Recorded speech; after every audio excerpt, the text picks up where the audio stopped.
watching us from. This is WambeTV.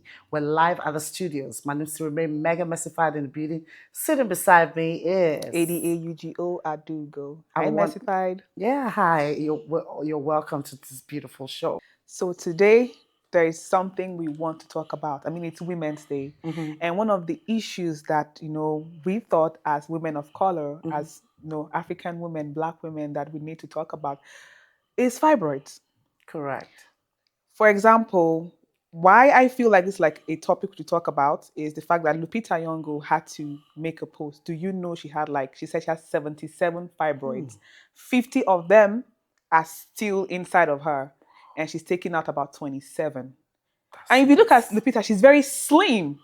And that's one of the things I want to say. Most people feel like as if women that are on plus size are more like, oh, they have more fibroids because they are fatter. But Lupita is very skinny. Imagine someone as slim as Lupita having to deal with 77 fibroids through her lifetime. Well, that's with serious. 50 still inside of her. She said one of them is as big as an orange. Oh my God. That's how serious. Imagine the kind of pain she's going through every month. And why fibroid is so important is because of, we see our period every month. Right. So imagine a woman that deals with excruciating pain what other important or very strong thing can we talk about if it's not something as serious as fibroids? Fibroid is a very important subject to talk about amongst women, especially the Black community, Black folks. Most times people say most women have fibroid. And there's this thing going around like it has to be Black people, it has to be on the big side. Some people are even slimmer and they still have fibroids.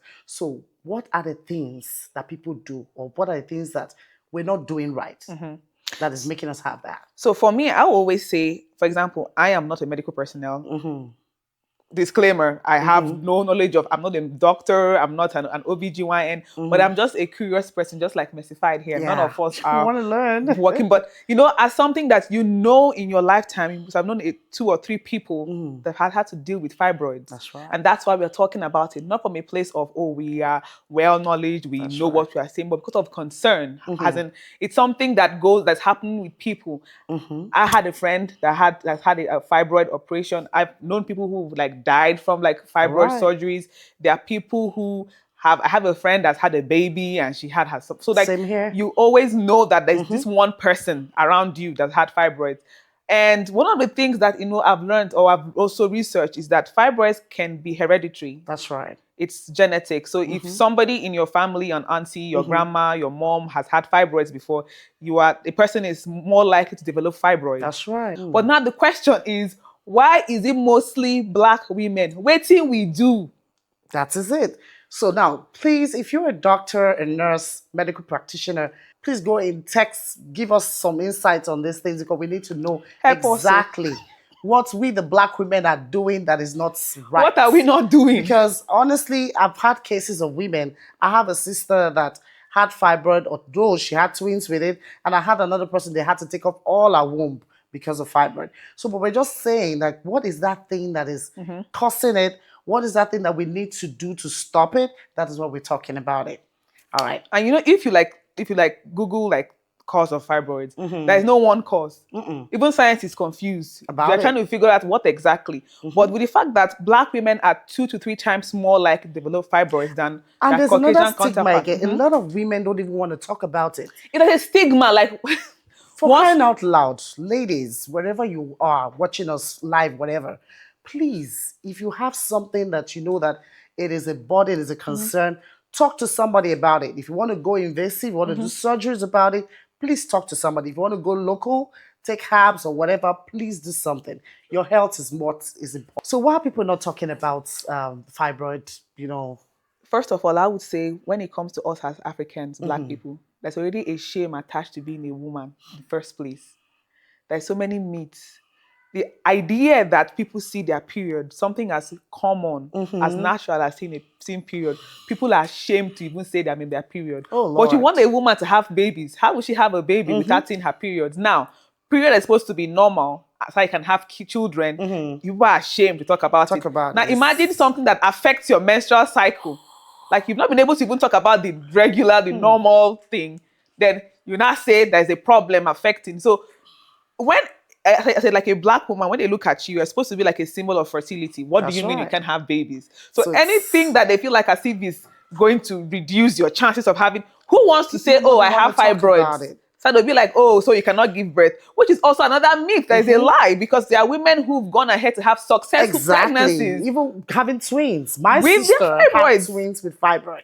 Is that Exactly. So like, it's a miracle. It's not like having fibroid is going to stop you from having children or making you live a normal life. like I mean, like, it's painful. Mm-hmm. It's a health condition. It's something that needs more awareness. And All that's right. why I like the fact that Lupita made that post as a black woman, as she is an African woman, Mm-hmm. Right. coming from where, I know what it took her to actually say she's had fibroids, because we know that when it comes to womanhood back in Africa, you're supposed to be perfect. But let's be frank, the pain attached to it, the discomfort, Mm-hmm. it is terrible.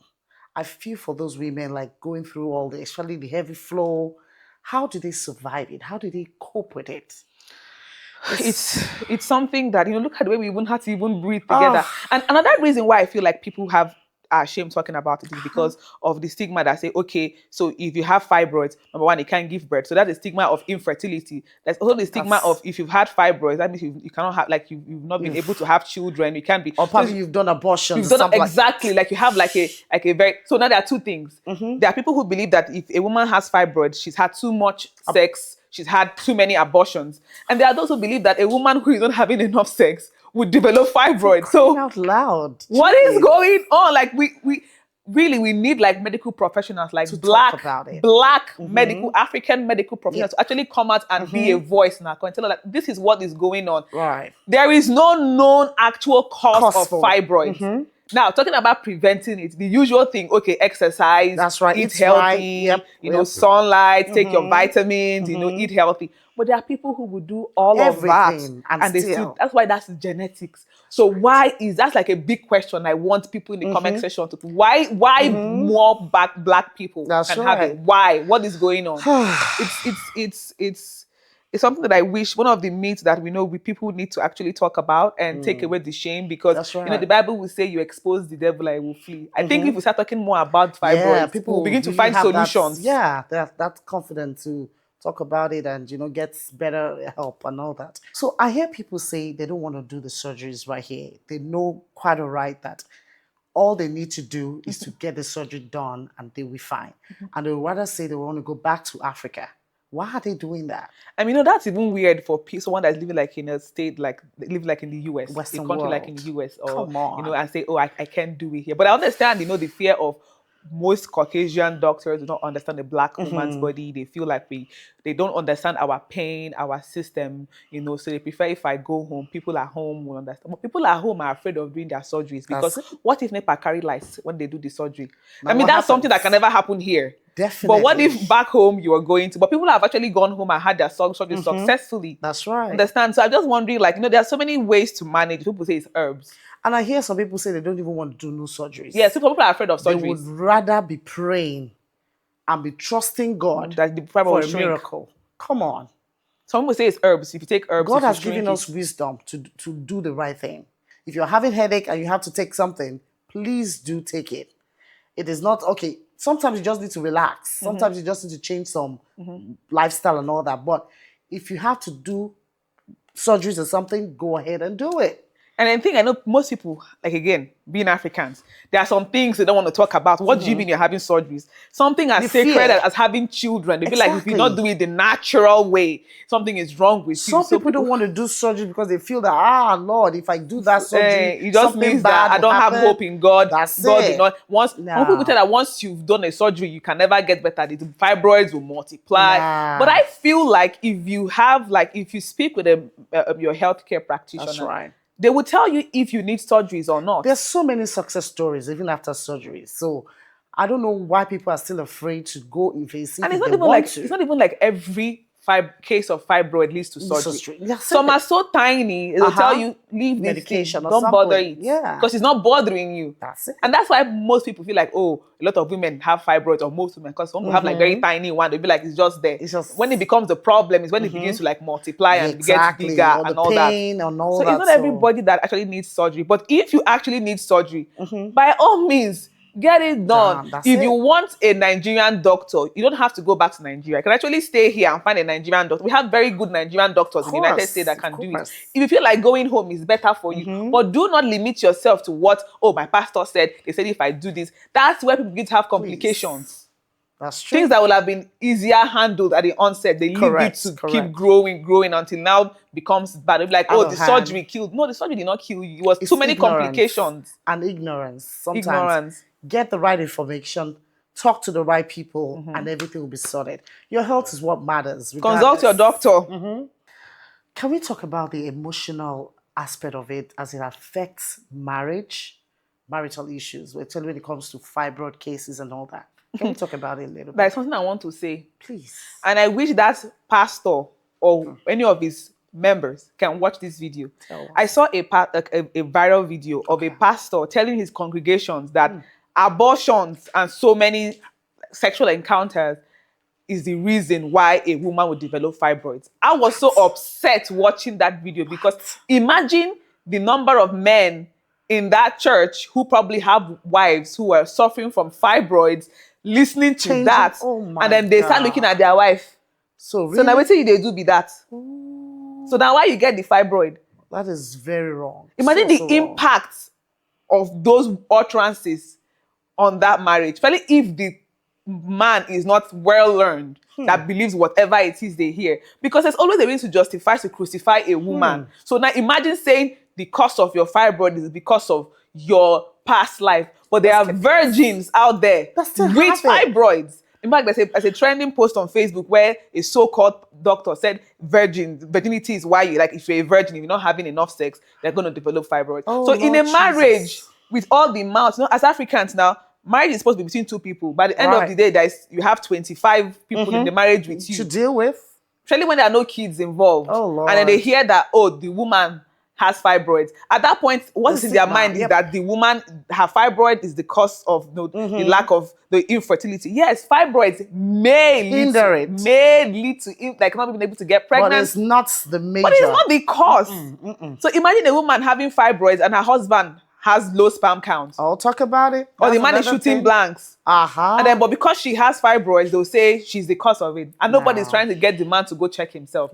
They are so I wouldn't really say I've had I don't really have an example to give, but I have a little bit of. I had a friend, she's late now. Oh, bless her soul. It was a few weeks to her wedding and she went in for a surgery. I was there with her. And she told me that she was for appendix, she was going to go take out her appendix. I was like, oh, sure, I was there, we're checking on her. Only for her time that the doctor even said that I should try and get pregnant immediately. I'm like, waiting consign appendicitis or appendix with getting pregnant. Waiting consign that place. Picking they leave for appendix. I don't understand. And she was like, that's what they said though. Was it something she wasn't telling you?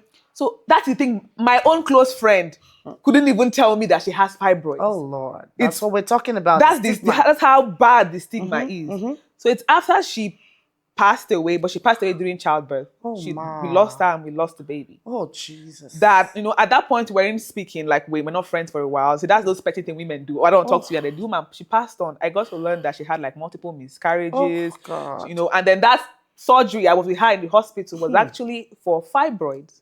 I don't see why sometimes we have mortality rates. It's just the pressure people put on people unnecessarily. Imagine someone told her that, okay, you know what? You don't need to have any child. Just live your life. She wouldn't stress herself. And come to even think of it, the fibroids have been removed. She's having multiple miscarriages. And that's another topic for one day. That's another thing. She's having multiple miscarriages. And imagine the strain on her thinking it's because she's had fibroids. That's why she's having the miscarriages. Oh my God. Meanwhile, it could just be DNA fragmentation. That's right. It could be something about the man's sperm not connecting well with her egg. But because in her mind, she thinks, oh God, I have fibroids. It must be my problem. Now she got pregnant and she didn't want to have a baby through CS. That is the problem. They told her she had to have, she said she wanted to have her vaginal birth. She said her pastor said she should not listen to the demonic doctor. And then she died because she wanted to have a baby through her vagina. She wants to be an Hebrew woman. We are not Hebrew women. We are African women. People should learn to do the right thing. So something might work for A might not work for B. So know your body, talk to the medical practitioners. They know the best thing to do. Sometimes people could take medications and they'll be fine. Sometimes people just go, okay, change lifestyle and they're good. But sometimes they have to go invasive, doing surgeries. If you have to do that, please go ahead and do it. Your life is more important. All right? As the husband of a woman who has fibroids, the least you can do is to support her. That's and right. get yourself informed. Follow her to her appointment That's right. if it has become where she needs to actually see a doctor. Follow her to an appointment. Right. Learn about it, read about it, understand that what is happening to your wife is not because of anything she did. It could just be the fact that just because she's an African woman, she That's got right. it. So please, as a husband, do not make life harder. I mean, having a regular menstruation every month is already enough problem. It's hard on its own. It's already enough a problem. Imagine having to add extremely painful periods and having to deal with judgment. Oh, did you do an Lord. abortion? Or why can't you get pregnant? That's Just because terrible. of sometimes even the pregnancy not happening is not because of the fibroid, because of the stress. You are thinking, you are quarreling. The time you're supposed to meet with your husband and get pregnant, you are busy fighting. And then now you think it's the fibroid that is doing you, but the stress in the marriage is the problem. So couples should learn to, research, learn, and help each other. broaden your mind, leave those things that they tell you when you're in the village. So it's not the village people. So, hey, it's your village people. It's your village people. During the wedding, your auntie touched my stomach. That's how I developed all those kind of things. I mean, like, we are Africans. We can't discard spirituality, but at least give your doctor, give the internet, not like Google some things. I mean, don't Google your symptoms because it can be scary. But do research and try and learn. And then please, if you are out there watching us, if you have a story you want to share, you know someone, you want to say something, you can always, reach out to us, and then we'll be able to, DM us and be able to at least share your story to help people learn. If you suffered from it and you've had success, you have like a success story, you have like a situation to share, please reach out to us so that we can be able to share your story with the world anonymously. If you don't want us to name you, we can share it anonymously. Beautiful ladies out there, I want to say this to you. There is hope, and I know that everything is going to be fine regardless of what you're going through.